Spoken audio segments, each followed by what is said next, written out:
যদি কিছু জানতে বা শিখতে চান তাহলে আজকের ভিডিওটা শুধুমাত্র আপনার জন্যই।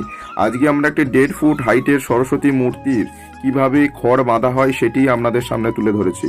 তো মেয়ের বাঁধার কাজটি করছে আমার বাবা, এবং মেয়ের বাঁধার সম্পূর্ণ ভিডিওটি খুব সুন্দরভাবে দেখানো হয়েছে শুধুমাত্র আপনাদের জন্যই।